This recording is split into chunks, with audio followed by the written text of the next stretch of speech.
झारखंड में सबसे ज्यादा अगर किसी चीज की चर्चा है, किसी मुद्दे की सबसे ज्यादा चर्चा है तो चर्चा है जेपीएससी की, जेपीएससी में नियुक्ति की। और 14वीं जेपीएससी में जिस तरीके से नियुक्ति हुई लगातार विवादों में है। और हमारे साथ यानी न्यूज 18 पर एक्सक्लूसिव हमारे साथ जेपीएससी के पूर्व चेयरमैन एल खियांते साहब हैं। सीधे उनसे जानेंगे, सर जिस तरीके से जो आरोप जेपीएससी पर लग रहे हैं, आप पर सीधे आरोप लग रहे हैं, उसको आप कैसे देखते हैं?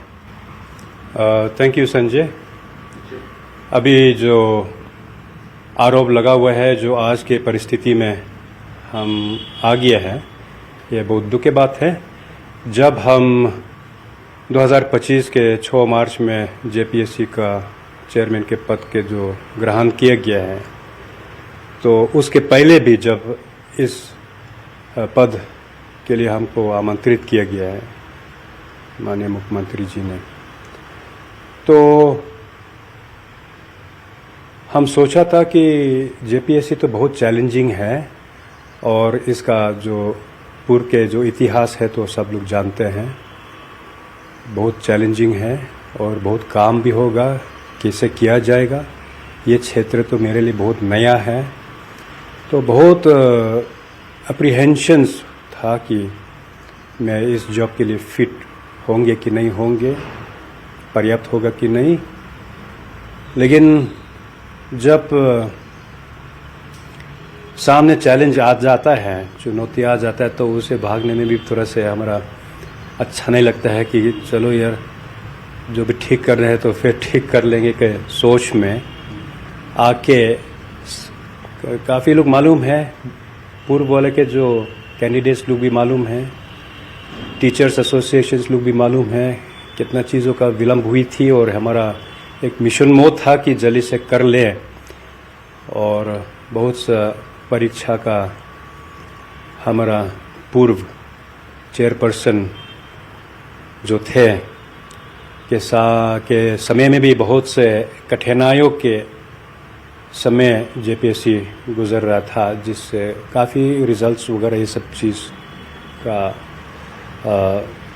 नहीं निकल पाया था। तो वही सब का सबसे पहले हमारा काम सामने आया था कि सुधार करने के लिए और जेपीएससी को फिर अप एंड रनिंग करने के लिए बैठ गए थे जेपीएससी को। तो वही बहुत चैलेंजिंग था, बहुत सोचने का बात था। तो किसी तरह से हम रिजल्ट का प्रकाशन, धीरे धीरे से एग्जामिनेशन करने का, ये सब चीज़ का प्रारंभ किए गए थे। और जितना भी पेंडिंग बैकलॉग्स था, पूरा पेंडिंग बैकलॉग्स का हमने इस जनवरी फरवरी तक तो पूरा किया गया। और शिक्षक के जितना भी प्रोन्नति का करीब 600 से ज़्यादा प्रोन्नति का वो कर पाया था। ये सब बहुत चैलेंजेस था, लेकिन इसी चैलेंजेस के बीच में बहुत से प्रशासनिक तौर पर और प्रक्रियात्मक तौर पर आयोग के अंतर्गत काफ़ी रिफॉर्म करने की बहुत आवश्यकता था। सर ये बात ये भी आई कि जेपीएससी के अंदर जो सीटें हैं नियुक्ति, वो सीट बेचे गए, जो एजेंसी काम कर रही थी उस पर आरोप लगे। यहाँ तक कि जो रिजल्ट जारी हुआ, ये कहा गया कि रिजल्ट पर बाकी सदस्यों के हस्ताक्षर नहीं है, आपके हस्ताक्षर है।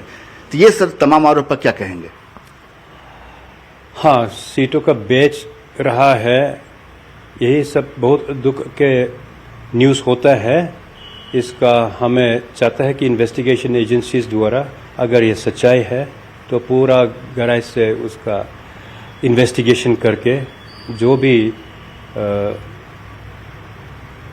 इसमें जो गलती किया गया है, एजेंसीज हो, पदाधिकारी हो, उस पर जो उचित कार्रवाई हो।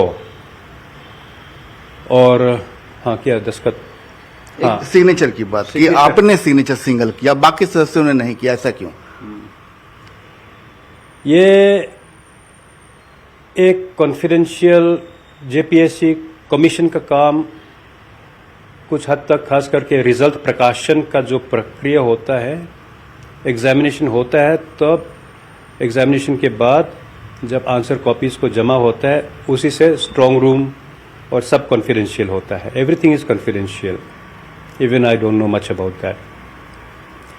सो यही सब प्रैक्टिस सभी आयोग में है। It is highly confidential because roll number, नाम, मार्क्स, ये सब चीज़ हम लोग कोडिंग में रखता है। कोडिंग करके डिकोडिंग करते हैं, that is a standard practice. तो हमारा एक रूल्स ऑफ प्रोसीजर होता है जिसमें कौन किसका जिम्मे होगा और किसका रिस्पॉन्सिबिलिटी होगा और किसका फंक्शन होगा। इसमें जैसे हमने बताया था कि कुछ सुधार लाने की आवश्यकता है, और जहाँ तक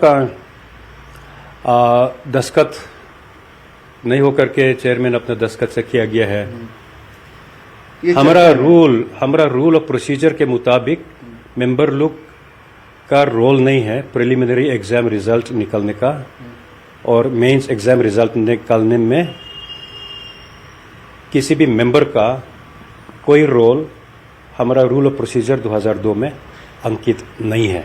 मतलब कि जेपीएससी के चेयरमैन ही सिग्नेचर करेंगे, दूसरे सदस्य नहीं कर सकते हैं या नहीं करेंगे, ये सर क्या है इसमें? इसमें केवल यह है कि फाइनल रिजल्ट का जब प्रोसेसिंग होगा उसमें 3 सदस्य का मेंबर लोग स्क्रूटिनी कर सकेगा, उसके बाद चेयरमैन अप्रूव करेगा, यही है। सो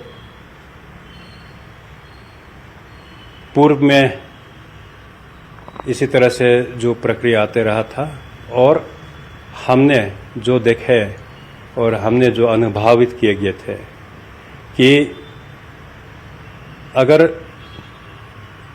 रूल प्रोवाइड नहीं करता है तो ये सेंसिटिव चीज़ों में ये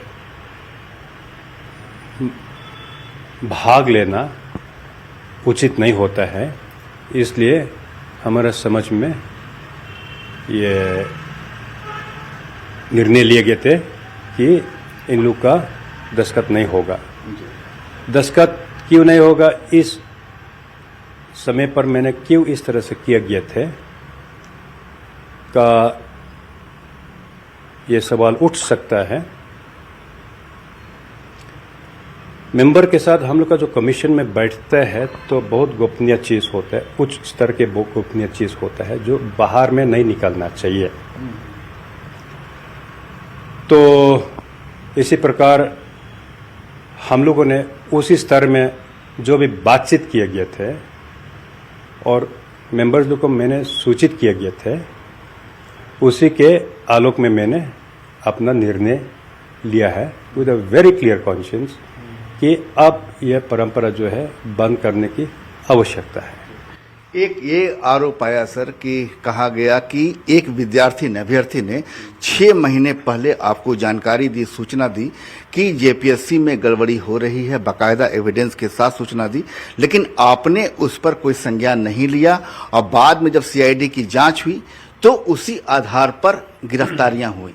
तो क्या लगता है कि जो शिकायत आपके पास आई, क्या आप उन शिकायत पर ध्यान नहीं दे पाए? कहीं चूक तो नहीं हो गई सर?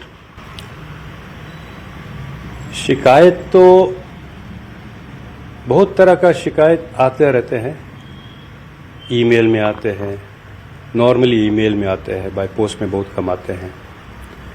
तो हम लोग देखते हैं, हम लोग please look into it, please examine, ये सब चीज़ लिख करके आते रहते हैं। तो उसी में हुआ होंगे, लेकिन हम लोग का तो हमेशा ये अटेंटिव रहा है कि जो भी प्रोसीजर्स हैं सही से हो, और हमारा जो पदाधिकारी जिस फंक्शंस में, जिस ड्यूटीज़ में लगे हुए हैं, आपने अपने ड्यूटीज़ और फंक्शंस को अच्छे से डिस्चार्ज कर ले फेथफुली विथ फुल रिस्पॉन्सिबिलिटी। ये सब हमारा काम है पूरा देख रेख करने के लिए। सर एक बात ये आ रही है कि आरोप लग रहा है कि जेपीएससी की जो एजेंसी ले रही थी परीक्षा, बाकायदा रेट फिक्स किया गया था कि पीटी में ले लेंगे 10 लाख, मेंस के लिए उसका रेट था 20 लाख, इंटरव्यू के लिए 10 लाख था, कुल मिलाकर 40 लाख का जो है वो रेट फिक्स था। वो रेट आरोप लग रहा है, विपक्ष भी आरोप लगा रहा है कि किसी को झारखंड में अधिकारी बनना हो, झारखंड प्रशासनिक सेवा का, तो उसको 40 लाख देंगे तभी रास्ता साफ होगा। ये रेट भी हम भी सुन रहे हैं। अभी तो फैल रहा है, I really don't know about this, how are they doing it. हमारा ख्याल में तो जो भी हमारा प्रक्रिया है, हमारा स्ट्रांग रूम का प्रक्रिया है, हमारा चेकिंग का प्रक्रिया, हमारे इवैल्यूएशंस का प्रक्रिया है, वो सब तो हम देखते हैं तो सब उसी तरह से चलता है। इंटरव्यू का प्रक्रिया है, कैसे ये आ सकता है तो अगर सच्चाई है तो इन्वेस्टिगेशन एजेंसीज के ये काम है कि इसका पूरा निकालने के लिए बहुत अच्छा बात होगा, बहुत अच्छा बात होगा। एजेंसी की पकड़ परीक्षा से लेकर रिजल्ट निकालने तक पर सामने आ रही है। एजेंसी की पकड़, जाहिर है कि एजेंसी का जो चयन होता है, ये भी कहा गया कि ब्लैक लिस्टेड एजेंसी को मौका दिया गया, हर परीक्षा का नाम बदलता रहा, एजेंसी का नाम बदलता रहा, लोग वही रहे। तो सर उस पर तो आपका नियंत्रण होगा, जब आप जेपीएससी अध्यक्ष होंगे तो एजेंसी पर नियंत्रण आपका होगा, तो फिर सर इसमें कहीं कुछ? हाँ, एजेंसी का ब्लैक लिस्टिंग के बारे में न्यूज़पेपर में भी आए थे। एजेंसी का जो हम लोग चयन करते हैं वो हम आयोग देखते हैं कि हम देखते हैं कि वो पूरा साफ एजेंसी हो। सबसे पहले तो हम लोग तो देखते हैं कि ब्लैक लिस्ट नहीं हो ना, ब्लैक लिस्ट एजेंसीज के साथ काम करने में हम लोग तो बहुत डरता है कि ना कि ब्लैक लिस्टेड हो। जितना हमें जांच किए गए थे, जो ये निरीक्षण किए गए थे कि इसका एजेंसी का ठीक एजेंसी है कि ठीक नहीं है, मैं तो केवल ठीक एजेंसी को, हमारा ख्याल मेरे डिसीजन के आधार पर तो ठीक एजेंसी के देखते हुए ही तो मेरा डिसीजन और था कि हमने लिया है। इसी बीच में अगर कोई प्रशासनिक चूक है कि बाद में ये ब्लैक लिस्टेड हुआ है जिसको हमारा जानकारी में नहीं आए हैं, वो तो इन्वेस्टिगेशन एजेंसीज के द्वारा उसका तो जानकारी प्राप्त होंगे और उनके ड्यूटीज है। आपकी ओर से यह दावा किया जा रहा है कि वास्तव में जिस एजेंसी को आपने परीक्षा लेने की जिम्मेदारी दी वो वास्तव में ब्लैक लिस्टेड नहीं है। हाँ, as far as I can know, I don't know of any reason that I can consider them to be blacklisted. Sir अब इस मामले की सीआईडी जांच चल रही है। बट वो जांच कर लेंगे सीआईडी।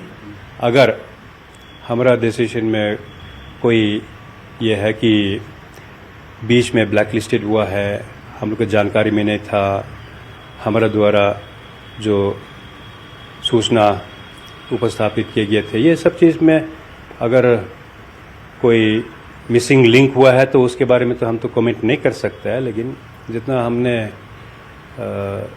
कोशिश किए गए थे कि ब्लैक लिस्टेड की एजेंसी के साथ हम काम नहीं करेंगे, उसी के मुताबिक तो हम अपना काम तो करने का कोशिश किया गया है। बोले सीआईडी की जांच चल रही है सर, अभी तक आपसे कोई पूछताछ सीआईडी की ओर से?